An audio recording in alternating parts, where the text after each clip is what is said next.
Hello everyone, কি অবস্থা সবার, কেমন আছেন? আলহামদুলিল্লাহ আমরাও ভালো আছি। আজকে আমার হাজব্যান্ডের জন্য স্পেশাল কিছু আয়োজন করব, সাথে আমার আপুদেরকেও দুপুরে দাওয়াত করেছি। সব মিলে দিনটা আরও স্পেশাল হয়েছে। কি কি আয়োজন করলাম সব কিছু এই ভিডিওতে থাকছে, দেখতে থাকেন। আশা করছি আপনাদের কাছে অনেক বেশি ভালো লাগবে। সকালে ঘুম থেকে উঠে আগে নাস্তা রেডি করছি। ঘুম থেকে উঠে ফ্রোজেন পরোটা ছিল, রুটি ছিল, সেটা ভেজে নিচ্ছি। তারপরে নাস্তাটা সেরে নিব। আসলে নাস্তা তাড়াতাড়ি হইলে কাজ কিন্তু তাড়াতাড়ি হয়ে যায়। আর যদি সকালের নাস্তাটা লেট হয় তাহলে কিন্তু কাজ একদম নিশ্চিত দেরি হয়ে যাবে। আর আমি সকালবেলা রুটি ভেজে নিয়েছি 2টা, আর আম কেটে নিয়েছি। আম দিয়ে রুটি খেতে আমার খুবই ভালো লাগে। গরুর মাংস ছিল কিন্তু আমার খেতে ইচ্ছে করছিল না। আর এদিকে আমার হাজব্যান্ড পান্তা খাবে, তার নাকি খুব পান্তা খেতে ইচ্ছে করেছে, এজন্য সে পান্তা নিয়েছে।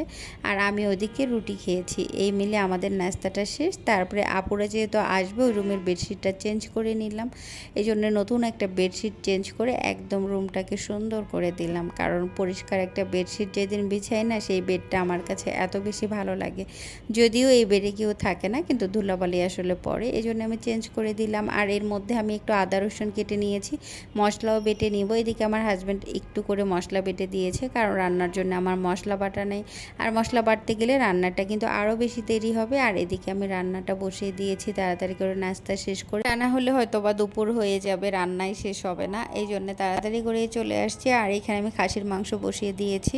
আর খাসির মাংসগুলো খুবই তাড়াতাড়ি হয়ে গিয়েছিল, কারণ বাসায় ফ্রিজ নষ্ট হয়ে গিয়েছিল ঈদের সময়। তখন আমরা জাল করে রেখেছিল মা মাংসগুলো, হলুদ লবণ দিয়ে একটু করে মশলা তেল দিয়ে সেই মাংস, তো এই জন্য খুবই তাড়াতাড়ি হয়ে গিয়েছিল। আমি কিন্তু এতটুকুই পানি দিয়েছিলাম, এর মধ্যে মাংসটা সিদ্ধ হয়ে গিয়েছে, রান্নাও হয়ে গিয়েছে, অনেক বেশি নরম সফট হয়ে গিয়েছিল।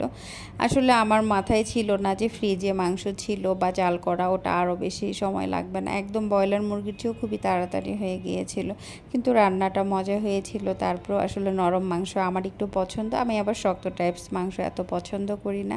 আর এদিকে আমি মুরগির মাংস বসিয়ে দিয়েছি। আসলে মুরগির মাংস কিন্তু আমার ভালোই লাগে খেতে, অনেকে হয়তো মুরগির মাংসটা খায় না। আর এদিকে মুরগির মাংসটা আমি আজকে পেঁয়াজ ভেজে দিয়েছি।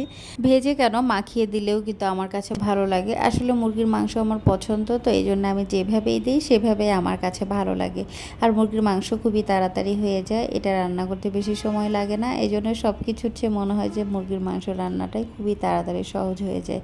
আর এদিকে বুটের ডাল, আমি মাছের মাথা দিয়ে মাছ দিয়ে রান্না করবো, এই জন্য বুটের ডালটা আমি প্রেশার কুকারে সেদ্ধ করে নিয়েছিলাম।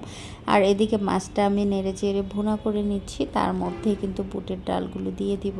আসলে বুটের ডাল রান্নাটা আমি অনেক দিন পর করেছি, আর বড় রুই মাছ ছিল, কিন্তু বুটের ডাল রান্নাটা না অনেক বেশি মজা হয়েছিল। আসলে অনেক দিন পরই করলাম। মাছের মাথা দিয়ে তেমন একটা করা হয় না, মাংস টাংস দিয়ে করা হয়। আর আজকে মাছের মাথা দিয়ে এত বেশি মজা হয়েছিল, আসলে রান্নার ভিডিও কিন্তু আমি নিতেই পারি নাই। যখন অনেক তাড়াতাড়ি করে রান্না করা হয় না, তখন রান্নার ভিডিও নিতে গেলে আরও বেশি টাইম লাগে আর বিরক্ত লাগে। এদিকে আমি পোলাওটা বসিয়ে দিচ্ছি।